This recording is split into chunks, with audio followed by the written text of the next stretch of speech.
Mheshimiwa Bokobora, nini kimefanyika? Unajua mimi Tulia. Mimi nilikuwa tu kwa mkutano ya Ruto pale, rais wetu mpendwa. Ndio nilikuwa nimekuja kwa mkutano yake. Sasa wakati nimekuja kwa mkutano yake nikiwa hapo kwa Dayas. Vijana wa Matias, vijana mmoja akakuja anaitwa Iganya, akakuja pale kwangu. Akakuja akaniambia ati kwa nini nimeenda kwa mkutano hiyo ya mkutano yao. Nikamwambia sasa mkutano yenu namna gani, na hii mkutano ya rais ambayo inatakikana wote tukuje kama wakuja kumkaribisha. Hapo tu akaniambia kwamba Matias alitoa instructions ya kwamba nisiwahi onekana kwa mkutano ya rais mahali popote pale, wala nisiwahi onekana mkutano yake mahali popote. Nitoke kama stoki, ametoa instruction ya kwamba nipigwe. Hapo tu mimi nikafikiri ni mchezo.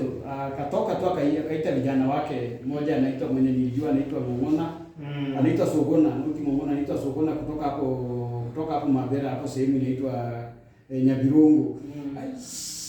Alafu kuna jamaa mwingine anaitwa K.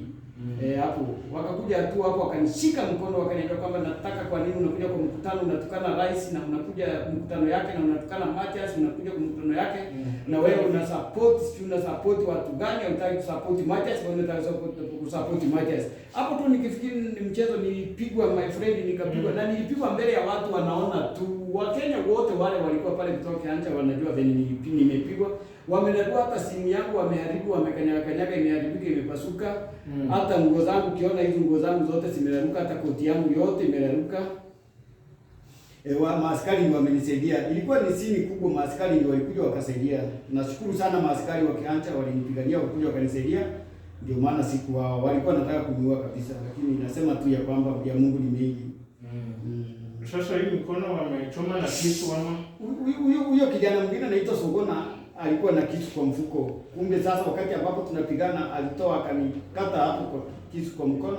Ndio unaona akaniumiza mkono, hiyo ndio unaona nasikia. Na tena vile kijana wakati walikuwa wanasaidiana, hii mkono nimesikia imekuwa fractured. Hii mkono imeumia kabisa, hii mkono upande